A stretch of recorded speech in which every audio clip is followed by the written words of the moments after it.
Hi friends, আরেকটি নতুন ভিডিওতে আপনাদের স্বাগত। এই ভিডিওতে আমি আপনাদের সাথে শেয়ার করব, এটা দেখতে পাচ্ছেন, এটা একটা কলিং বেল বা ডোর বেল। অনেকের বাড়িতেই বা ম্যাক্সিমাম বাড়িতেই এটা লাগানো হয়। আমি এই ভিডিওতে দেখাবো বা আপনাদের সাথে শেয়ার করব, ধরুন কোনো একটা বাড়িতে দুদিকের রাস্তা, অর্থাৎ বাড়িতে ঢোকার দুটো গেট।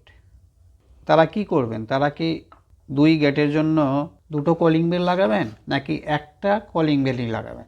আমি এই ভিডিওতে দেখাবো যে একটি কলিং বেল, সেটাকে দুটো সুইচের দ্বারা কন্ট্রোল বা নিয়ন্ত্রণ কিভাবে কানেকশন করা হয় সেটা দেখাবো। অর্থাৎ সহজ কথায় বললে যে আপনার বাড়িতে ঢোকার দুটো গেটে দুটো সুইচ থাকবে প্যারালালি, এবং ডোর বেল থাকবে কিন্তু আপনার একটি।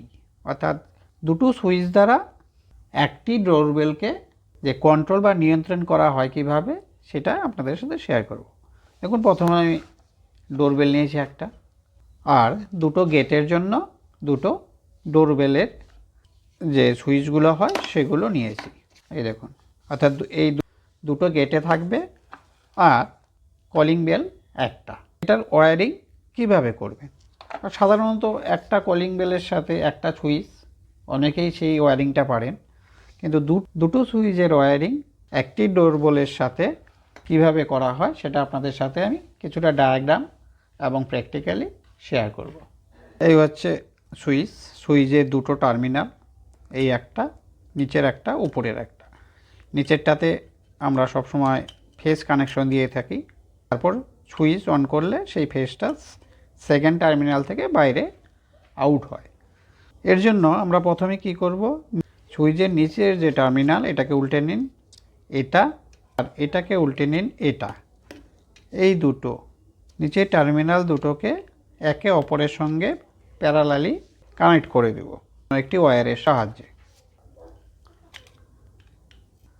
এটার সাথে এটাও নিচের সুইচের, দেখতে পাচ্ছেন, এই সুইচের নিচের টার্মিনালের সঙ্গে দ্বিতীয় সুইচের নিচের টার্মিনাল, সেই দুটো টার্মিনালকে একত্রে শর্ট করে দেব। এইভাবে শর্ট করে দিলাম, দেখুন দুটোই নিচে। এই হচ্ছে ডায়াগ্রাম। বেল এরকম আমি ড্রয়িং করতে পারি না।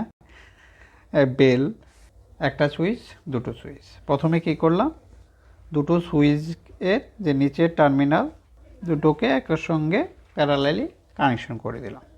এরপর কি করব, এরপর প্রথম যে সুইচ তার উপরের টার্মিনাল থেকে একটা ওয়্যার নিয়ে গিয়ে বেলের একটা তারের সঙ্গে যুক্ত করে দেব। প্রথম সুইচের উপরের টার্মিনাল থেকে দেখুন একটা ওয়্যার বের করেছি, এটা নিয়ে গিয়ে কোথায় লাগাবো, ডোরবেলের যে প্লাস সেটার সঙ্গে যুক্ত করে দেব। দেখুন ওয়্যারিংটা কী হলো তাহলে, প্রথম সুইচের ওপর থেকে একটা ওয়্যার নিয়ে গিয়ে ডোরবেলের লাল যে ওয়্যার বা কোনো একটি ওয়্যারের সঙ্গে সেটাকে যুক্ত করে দিয়েছি। নেক্সট, দ্বিতীয় সুইচের উপরের টার্মিনাল থেকে একটি ওয়্যার নিয়ে গিয়ে সেটা এই অংশেও আপনি এই তারটাকে কেটে এখানেও কানেকশন করে দিতে পারেন, নতুবা আপনারা কিন্তু এই যে দুটো টার্মিনাল আছে এই দুটো টার্মিনালও কিন্তু একত্রে যুক্ত করতে পারেন, অর্থাৎ আপনাদের সুবিধার জন্য। অর্থাৎ আপনাদের যদি দুটো সুইচের দূরত্ব অনেক বেশি হয়ে যায়, তাহলে আপনারা কিন্তু সুইচের উপর থেকে নিয়ে গিয়ে প্রথম সুইচের যে ওয়্যারটা গিয়ে বেলের সাথে লাগলো তার যে কোনো একটি জায়গায় এখানে কেটে এটাকে যুক্ত করে দিন, কোনো সমস্যা নাই। যদি কাছাকাছি থাকে তাহলে আপনারা প্রথমটার উপরের টার্মিনাল থেকে দ্বিতীয়টার উপরের টার্মিনাল এটাকে প্যারালালি কানেকশন করে দিতে পারে। তা আমি কি করব, আমি আপনাদের বোঝানোর জন্য দ্বিতীয় সুইচের উপরের টার্মিনাল থেকে একটি ওয়্যার নিয়ে গিয়ে এই মাঝখানে সেটাকে যুক্ত করে দিব, বা এখান থেকে একটা তারকে নিয়ে গিয়ে এই দুটোর সঙ্গে যুক্ত করে দেব। অর্থাৎ এটা দূরত্বের হিসাবে হবে যে আপনারা দুটো সুইচের সঙ্গে প্যারালালি কানেকশন করবেন নাকি উপরের টার্মিনাল থেকে নিয়ে গিয়ে বেলের যে তারের সঙ্গে বা বেলের সঙ্গেও আপনারা কানেক্ট করে দিতে পারেন।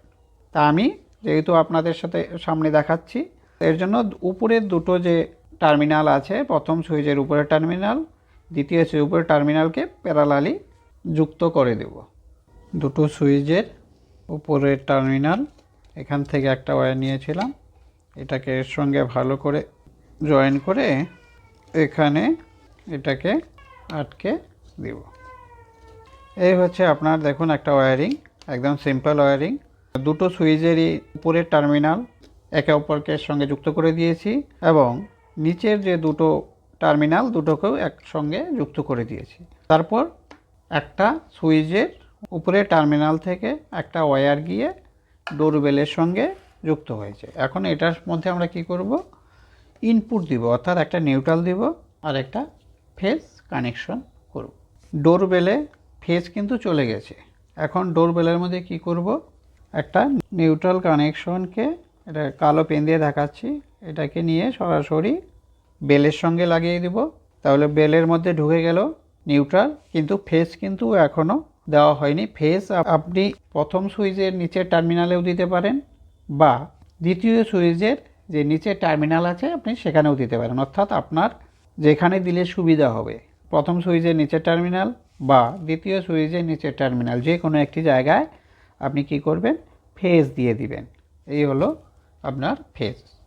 এটা হচ্ছে নিউট্রাল, সরাসরি বেলের মধ্যে চলে গেল, আর এটা হচ্ছে ফেজ, সুইচ হয়ে তারপর বেলের মধ্যে যাবে। অর্থাৎ আপনি এখানেও দিতে পারেন, এখানেও দিতে পারেন। এই যে কালো তার দেখতে পাচ্ছেন, এই কালো তার দিয়ে এটা বেলের মধ্যে আমি লাগিয়ে দেবো, এটা নিউট্রাল হয়ে গেল। আর সুইচের মধ্যে কী দিব আমরা, এই দুটো সুইচের মধ্যে যে কোনো একটি জায়গায় নিচের টার্মিনালে এখানেও দিতে পারেন প্রথম সুইচের, বা দ্বিতীয় সুইচের এখানেও দিতে পারেন। দ্বিতীয় সুইচের মধ্যে আমি ভরে দিচ্ছি। এই হচ্ছে একটা সিম্পল ওয়্যারিং। দেখুন আমি এখন ইনপুট দিব, অর্থাৎ ইলেকট্রিক সাপ্লাই দিব, সাপ্লাই দিয়েছি, দেখুন এটা সিরিজে দিয়েছি, এর জন্য আওয়াজটা একটু কম হচ্ছে। এখন মেইনে দিচ্ছি, এখন দেখবেন আওয়াজটা কিন্তু অনেক বেশি হচ্ছে, দেখতে পেলেন। এইভাবে কিন্তু আপনারাও বাড়িতে দুটো বেল লাগানোর পরিবর্তে একটা বেলের সাহায্যেই আপনারা এইভাবে যদি তিনটে গেট থাকে, তিনটে গেটে তিনটে সুইচ লাগিয়ে একটি কিন্তু ডোরবেল বা কলিং বেল লাগাতে পারেন। ওকে ফ্রেন্ডস, ধরনের আরও নিত্য নতুন ভিডিও পেতে আমার চ্যানেলটি সাবস্ক্রাইব করে রাখবেন। আপনাদের যদি কোনো কিছু মনে প্রশ্ন থাকে তাহলে কমেন্ট বক্সে কমেন্ট করবেন, আমি কি আপনাদের রিপ্লাই দিব। সকলকে বলবো আমার ভিডিওগুলো একটু শেয়ার করে দেবেন, যেন অনেকেই দেখে ইলেকট্রিক সম্বন্ধে জ্ঞান অর্জন করতে পারে। সবাই ভালো থাকবেন, ধন্যবাদ।